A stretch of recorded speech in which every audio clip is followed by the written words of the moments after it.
नमस्कार, मी भाऊ तोरसेकर. तुम्ही बघत आहात प्रतिपक्ष. मित्रांनो, अनिल थत्तेची गगनभेदी पत्रकारिता आणि त्याचं पुनरागमन हा विषय मी व्हिडिओसाठी घेतला. त्याबद्दल अनेकांनी माझ्याकडे चौकशी केली, विचारणा केली की एवढं अनिल थत्तेचं महत्त्व तुम्हाला का वाटतं.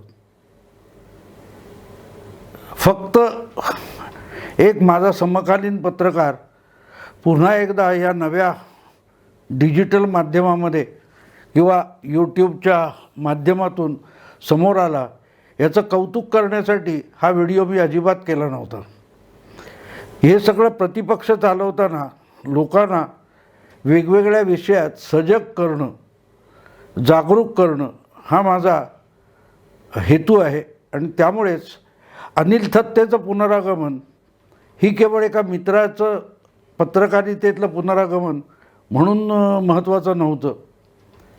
अनिल थत्ते ज्या प्रकारची पत्रकारिता करतो ती पत्रकारिता आता मुख्य माध्यमातली पत्रकारिता झाली आहे, हे सुद्धा मी त्या व्हिडिओत सांगितलं होतं. आणि त्याचा सविस्तर अर्थ जर समजून घ्यायचा असेल तर ज्या प्रकारे अतिशय नाजूक तर्क मांडून एखादी गोष्ट सांगावी तसा अनिल थत्ते बोलतो किंवा लिहितो. आणि त्यामुळे तो जे बोलतो सांगतो ते अतिशय खुमासदार असलं तरी त्यामधला राजकीय आशय शोधणं हे आवश्यक असतं. बाकीच्या एकूण पत्रकारितेबद्दल माझे जे आक्षेप आहेत ते त्यासाठी आहेत की ते उबडधोबडपणे ज्या गोष्टी मांडतात त्या अनिल अतिशय खुमासदारपणे आणि तुम्हाला गुंगवून टाकील अशा प्रकारे मांडतो. आणि असा अनिल थत्ते यूट्यूबच्या माध्यमात किंवा सोशल मीडियात आलेला असेल तर त्याचं कारण काय हा मला पडलेला पहिला प्रश्न होता.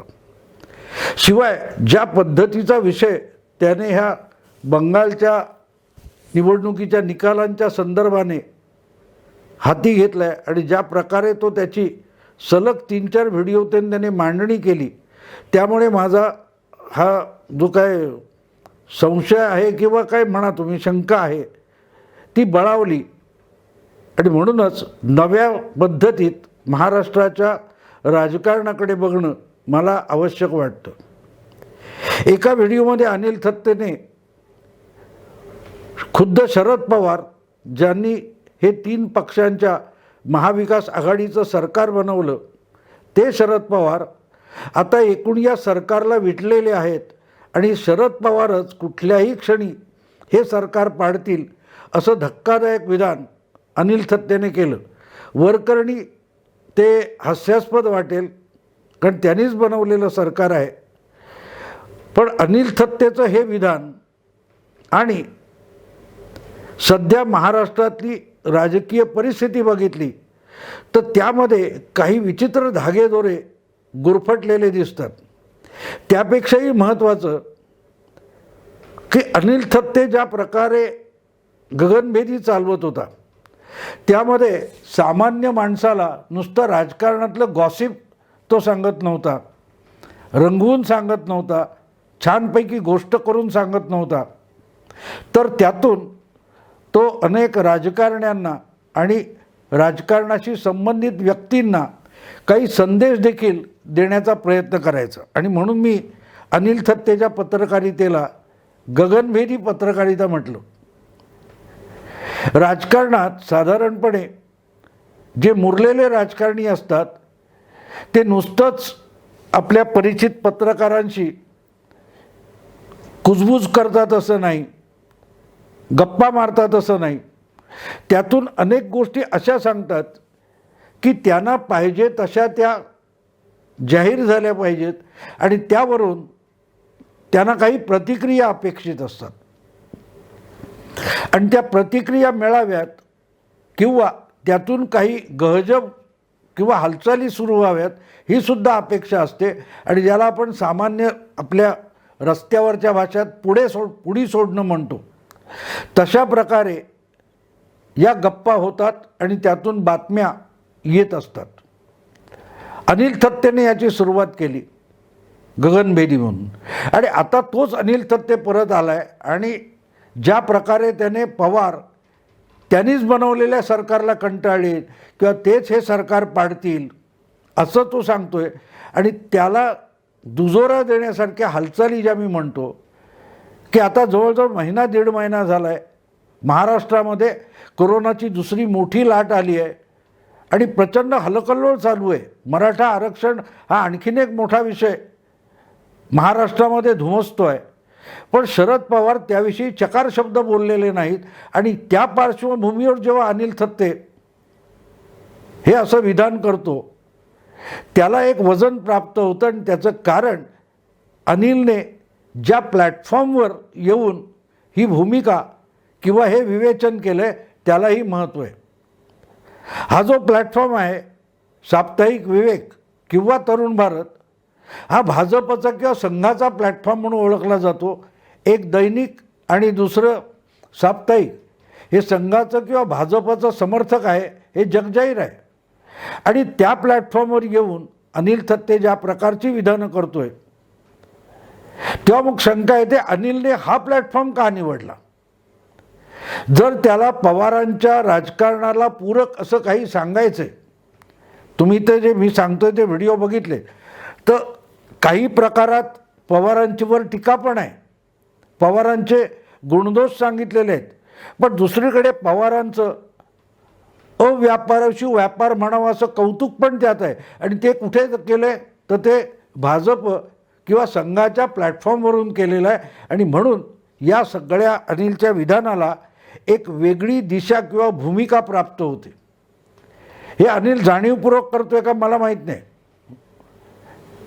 अनिल जितका नेत्यांमध्ये वावरतो किंवा नेत्यांच्या संपर्कात असतो असं माझं अजिबात नाही. मी कुठल्याही राजकीय पक्ष आणि नेते यांच्या ज्या जाहीर भूमिका असतात त्याचा वेध घेण्याचा प्रयत्न करतो. मी त्यांच्याशी बोलत नाही, त्यांच्याकडून काही मिळवायचा प्रयत्न करत नाही किंवा त्यांच्याकडून काही कन्फर्म पण करून घेत नाही. पण अनिलची गोष्ट उलटी आहे. अनिलचा या सगळ्या प्रत्यक्ष राजकारणात गुंतलेल्या लोकांमध्ये वावर असतो, आणि त्यामुळे तो जेव्हा एखादी गोष्ट सांगतो तेव्हा ती पूर्ण खोटी आहे असं म्हणता येत नाही, पण ती पूर्ण खरी आहे असं पण म्हणता येत नाही. आणि म्हणून अनिलच्या विधानाला राजकारणामध्ये मी महत्त्व देतो की तो काहीतरी सांगू इच्छितोय, मात्र जे सांगायचं आहे किंवा जो संदेश पोहोचवायचा आहे तो स्पष्ट शब्दात अनिल कधी सांगत नाही. आणि म्हणून मला अचानक असं वाटलं की शरद पवार त्यांच्या गेल्या कित्येक वर्षातले जे अनधिकृत प्रवक्ते आहेत, अधिकृत प्रवक्ते अर्थातच नवाब मलिक आहेत, पण अनधिकृत प्रवक्ते जे आहेत संजय राऊत यांना कंटाळलेत का असं मला एक शंका आली, संशय आला की त्यांना जे म्हणायचं आहे पवारांना ते पवार कुठून तरी एक पुढी सोडून देतात.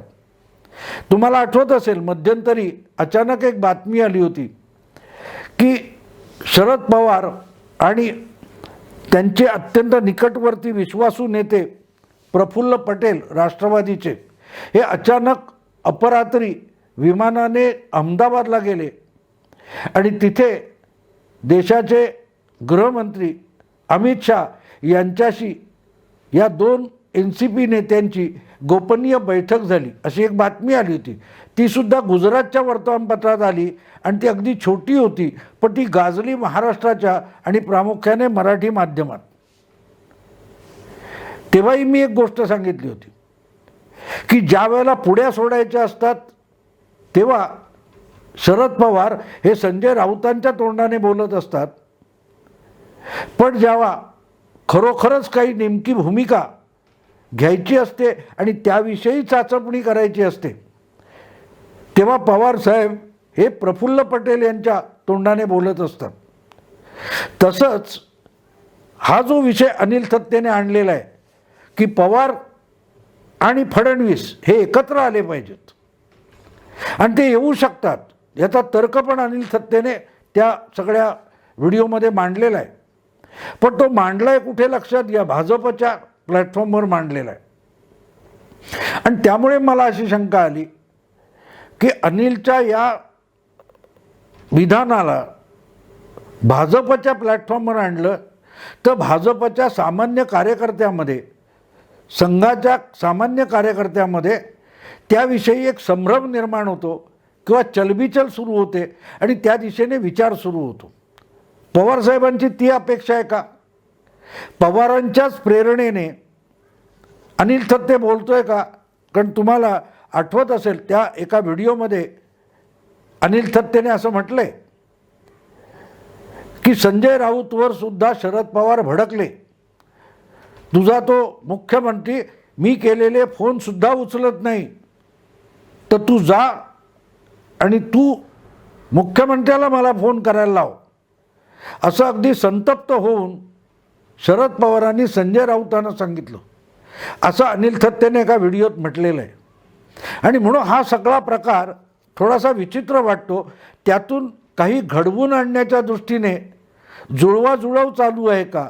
त्यासाठी पोषक वातावरण निर्माण करण्याचा प्रयत्न चालू आहे का? अर्थात शिवसेनेविषयी पवारांची आत्मीयता ही किती आहे हे आपण खुद्द शिवसेनेचे संस्थापक आणि शिवसेना प्रमुख बाळासाहेब ठाकरे यांच्याकडून अनेकदा ऐकलेली आहे. ज्या प्रकारे शिवसेनेचे अनेक नेते पवारसाहेबांनी फोडले आणि शिवसेनेला विकलांग करण्याचा प्रयत्न केला, राजकारण केलं, त्यातून त्यांचं शिवसेना प्रेम हे उघडकीस आलेलं आहे. ते काय नवीन नाही आहे.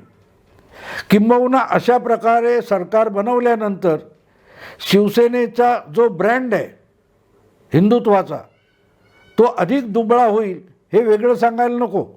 पण हे सगळं लक्षात घेऊन भाजप आणि NCP हे बरोबर येतील का? हा जो अनिल थत्तेने मांडलेला एक सिद्धांत आहे किंवा तर्क आहे, तर त्याचं कारणही तुम्हाला आठवत असेल की 2014मध्ये पवारसाहेबांनी अचानक निवडणुकीचे, विधानसभा निवडणुकीचे निकाल पूर्ण होण्यापूर्वीच भाजप सगळ्यात मोठा पक्ष होणार हे स्पष्ट झाल्यावर भाजपने सरकार बनवावं अल्पमताचं आणि त्याला बाहेरून पाठिंबा देण्याची भूमिका पवारसाहेबांनी परस्पर जाहीर केली होती आणि ती प्रफुल्ल पटेल यांच्या तोंडून जाहीर करण्यात आली होती. पुढे तसं सरकारही बनलं. विधानसभेत अल्पमताचं सरकार असून देखील ते चालून गेलं. त्यामुळे NCP आणि भाजप एकत्र येणं याविषयी शंका घेण्याचं काही कारण नाही आहे. होऊ शकतं. फक्त ते आजच्या परिस्थितीमध्ये भाजपच्या समर्थकांना आणि मतदारांना किती पचनी पडेल हा प्रश्न आहे. आणि त्यामुळे त्या सगळ्या अनुयायी पाठीराख्या वर्गाची मानसिक तयारी करून घेण्यासाठी हा सगळा खेळ सुरू झाला आहे का असा मला प्रश्न पडतो. आणखीन एक प्रश्न त्यात असा आहे, अनिल थत्तेनेच मांडलेला तर्क परत अधिक समजावून सांगतो की राष्ट्रवादी आणि शिवसेना, NCP आणि शिवसेना हे महाराष्ट्रातले प्रादेशिक पक्ष आहेत आणि जोपर्यंत हे म्हणजे समान शक्तीचे असतील तोपर्यंत कोणाचीही वाढ ही राज्यव्यापी होऊ शकत नाही. त्यामुळे जोपर्यंत यातला एक प्रादेशिक पक्ष पुरता खच्चीवून संपत नाही तोपर्यंत दुसऱ्या प्रादेशिक पक्षाला आपला विस्तार करता येत नाही. आणि त्यामुळेच शिवसेनेचं खच्चीकरण हा पवारांचा हेतू असला तर त्यात नवल नाही हे अनिल थत्तेनेच सांगितलेलं आहे. मुद्दा इतकाच की शिवसेनेचं खच्चीकरण हे राजकीय संघर्ष करून होऊ शकणार नाही, पण दोस्ती करून होऊ शकतं हे पवारसाहेबांनी कधीच ओळखलेलं होतं. पण बाळासाहेब ठाकरेंनी मात्र कितीही व्यक्तिगत दोस्ती ठेवली तरी पवारांच्या राजकारणाला शिवसेनेपासून कायम 4 हात दूर ठेवलं होतं. संजय राऊत यांनी ते अंतर किंवा ती दुरी संपवली आणि उद्धव ठाकरे यांना मुख्यमंत्रीपदी बसवताना राष्ट्रवादी आणि शिवसेना यांना जवळ आणलं. मदतीसाठी पवारांनी काँग्रेस पण आणली आणि हे सरकार झालेलं आहे. पण आता त्याच आपण बसवलेल्या मुख्यमंत्र्याला खुद्द पवार कंटाळलेत आणि त्याचं कारण उघड आहे की उद्धव ठाकरेसुद्धा पवारांना न विचारता वाटेल ते करतायत असं अनिल थत्ते सांगतो. अर्थात ते आपल्याला दिसतंय. गेल्या दीड महिन्यामध्ये महाराष्ट्राचा जो कारभार चालू आहे त्यापासून पवार साहेबांनी स्वतःला पूर्णपणे जे अलिप्त करून घेतलं आहे त्याचं कारण स्पष्ट आहे की जितका त्यांचा अधिकार हे सरकार बनवण्यामध्ये होता तो आज राहिलेला नाही हे ते अनुभवाने त्यांना समजू लागले. आणि त्याच्यासाठी मग नाराज व्हायचं, धुसफूस करायची हा पवारांचा स्वभाव नाही. पवार असा धडा शिकवतात आणि असा धोबी पछाड देतात की त्यानंतर तुम्हाला राजकारणात उभं राहता येत नाही. त्यामुळे पवार साहेब हे आत्ताच्या आत्ता सरकारचा पाठिंबा वगैरे काढून घेतील असा कोणाचाही भ्रम कोणी बाळगण्याचं कारण नाही. आज मुद्दा इतकाच आहे की हे सरकार जर चांगलं चालत नसेल तर ते भाजपसुद्धा पाडायला तयार नाही आहे. कारण करोनाच्या काळामध्ये एक सरकार पाडून दुसरं सरकार बनवायचं तर त्याचा कारभार चालवणं अधिक अवघड होणार आहे. जितका चुथडा कारभाराचा आधीच झालेला आहे तो निस्तरणही तुमच्या डोक्यावर जबाबदारी येते आणि तो सगळा चुथडा करणारेच त्यांच्या अपयशाला तुमच्या माथी मारून तुमच्यावर नको नको ते आरोप करतील. त्यामुळे भाजप हे सरकार पाडण्याला उत्सुक नाही आहे. किंबहुना ते पाडल्यानंतर आपल्याला सरकार बनवायला लागेल हे भाजपला नको आहे म्हणून भाजप अतिशय शांतपणे जाते. पण पवार साहेबांना सुद्धा किंवा अगदी काँग्रेसला सुद्धा हे सरकार पडलं तर हवं आहे. आणि त्याचं कारण उघड आहे की ज्या प्रकारचं सरकार चाललं आहे त्यातून तिन्ही पक्षांना एकत्र येऊन सुद्धा पुढल्या निवडणुकीत भवितव्य नाही हे कोणालाही कळू शकतं, कोणालाही. आणि त्याची चुणूक आपल्याला पंढरपूरमध्ये दिसलेली आहे. पंढरपूरमध्ये तिन्ही पक्षांनी एकत्र येऊन राष्ट्रवादीच्याच उमेदवाराला पाठिंबा दिला होता आणि राष्ट्रवादीचा उमेदवारसुद्धा दिवंगत आमदाराचा मुलगा होता. तरीही एकट्याने लढून भाजप त्यांना पराभूत करू शकलेला आहे. आणि एकत्रित तिघांनी लढवल्या निवडणुका तर काय होईल याचं उदाहरण पंढरपूरने दिलेलं आहे. आणि त्यामुळे या तिन्ही पक्षांना जर हे सरकार पाडायचं असेल तरी ते कोणी पाडायची ही समस्या आहे. त्यामुळे संजय राऊतच्या तोंडातून सतत UPAचा अध्यक्ष, UPAचे नेतृत्व असं करून काँग्रेसला दुखवून खूप झालेलं आहे. पण त्यामुळे संतप्त होऊन काँग्रेस कुठलीही थेट कारवाई करायला तयार नाही. राज्यातली काँग्रेस खूप धमक्या देते पण सत्तेबाहेर पडायला तयार नाही आहे. आणि त्यामुळे काँग्रेसने सत्ता बाहेर पडून हे सरकार पाडावं ही अपेक्षा पवारसाहेबांची असेल तर ती फोल ठरलेली आहे. आणि त्यामुळेच आता कदाचित पवारसाहेब वेगळा विचार करत आहेत. आणि तो वेगळा विचार असा आहे की या प्रकारे NCP आणि भाजप हे एकत्र येण्याची चिन्ह दिसल्यानंतर शिवसेनेच्या आमदारांमध्ये चलबिचल व्हावी आणि त्यातून शिवसेनेचे नेतृत्व म्हणजे उद्धव ठाकरे यांना त्यांच्याच पक्षातून प्रश्न आणि जाब विचारले जावेत आणि चिरडीला येऊन काहीतरी चुका अशा उद्धव ठाकरे यांनी कराव्यात की ज्यामुळे हे सरकार कोसळेल. आधीच काँग्रेस शिवसेनेला वारंवार टोमणे मारते, अगदी सामनातल्या लेखावरून वगैरे वगैरे सुरू झालेले. आणि अशा पार्श्वभूमीवर जेव्हा अनिल थत्ते फडणवीस आणि पवार एकत्र येण्यामध्ये महाराष्ट्राचं भवितव्य दडलेलं आहे असा सिद्धांत मांडतो तेव्हा मग हे अनिलच्या डोक्यातून आलेली कल्पना मला वाटत नाही. यामागे काही राजकीय नेते आहेत, त्यामध्ये कदाचित प्रेरणा ही पवारसाहेबांची असू शकते आणि कदाचित शिवसेनेमधला जो नाराज गट आहे त्याच्याकडून सुद्धा अनिल थत्ते ही पुढी सोडत असावा. अनिल थत्ते याचं आनंद दिघे या ठाण्याचे जिल्हा प्रमुख जुने शिवसेनेचे आणि शिवसेनेतले अत्यंत लोकप्रिय तरुण नेते दिघे यांच्याशी अनिलची असलेली जवळीक सुप्रसिद्ध आहे आणि त्यामुळे ठाण्यातली जी शिवसेना आहे ही अनिल थत्तेच्या अतिशय जवळची मानली जाते. आणि एकनाथ शिंदे हे अर्थातच आनंद दिघे यांच्या अतिशय निकटवर्ती होते, विश्वासातले होते. त्यामुळे अनिल थत्ते आणि एकनाथ शिंदे यांच्या जवळीकेतून ही नवी प्रेरणा आली आहे का, ही सुद्धा एक शक्यता असू शकते. त्यामुळे अनिल थत्तेने जो तर्क मांडलेला आहे तो दिसतो तेवढा वरकरणी किंवा हास्यास्पद नाही आहे. त्यामागे महाराष्ट्रात काही मोठ्या राजकीय उलथापालथी होऊ घातल्यात याची ती चाहूल मानता येईल.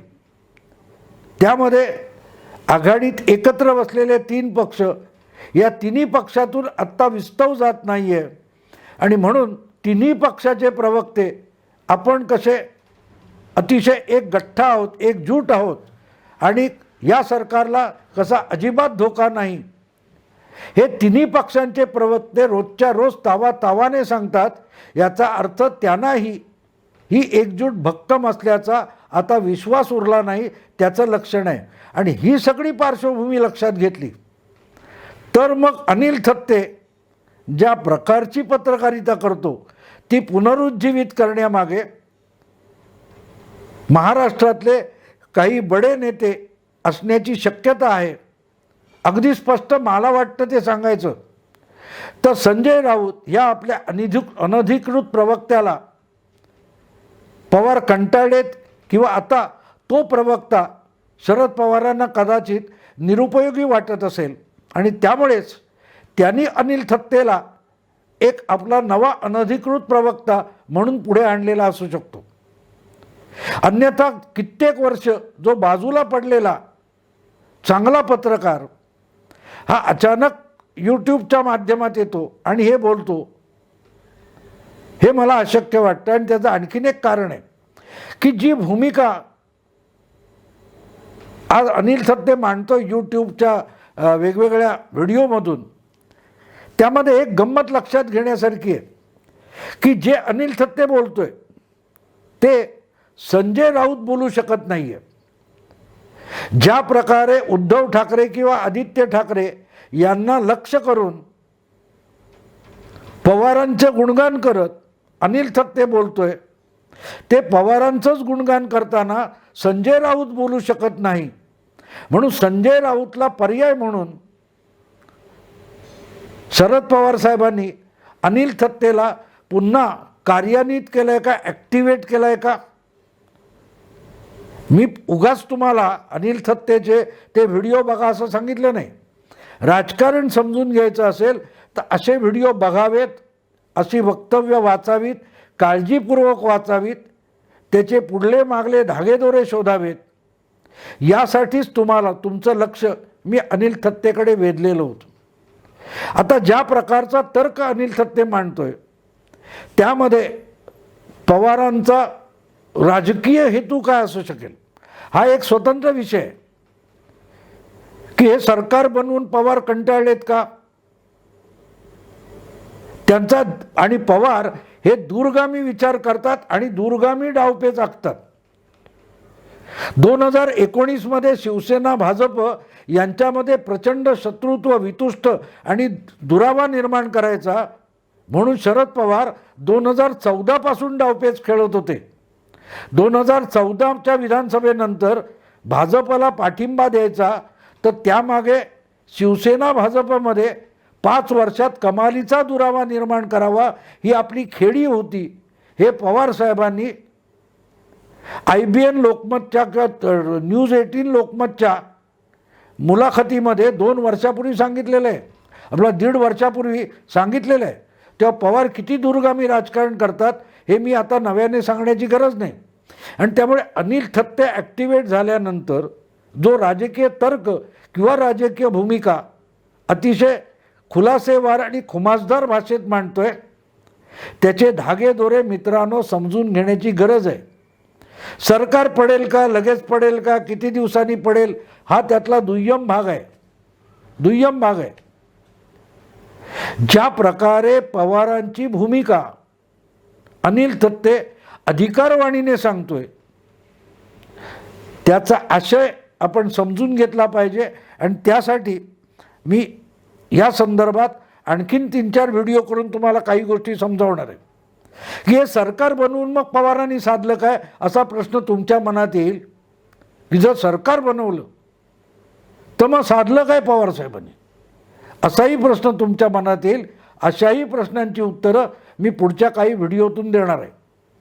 पण त्यासाठी परत एकदा सांगेन, मुद्दाम अनिल थत्तेचे हे आलेले नवे व्हिडिओ अगत्याने बघा, तर मी काय सांगतोय त्याचा उलगडा व्हायला तुम्हाला मदत होईल. आत्ता इथेच थांबतो मित्रांनो. तुम्हाला व्हिडिओ आवडला लाईक करा, शेअर करा, मित्रपरिचितांना फॉरवर्ड करा. प्रतिपक्ष असेच राजकारणातली रहस्य गूढ आणि त्याचे धागेदोरे तुमच्यासमोर उलगडण्याचा प्रयत्न करतो. म्हणूनच प्रतिपक्षाला अधिकाधिक सबस्क्राईब करा. नमस्कार.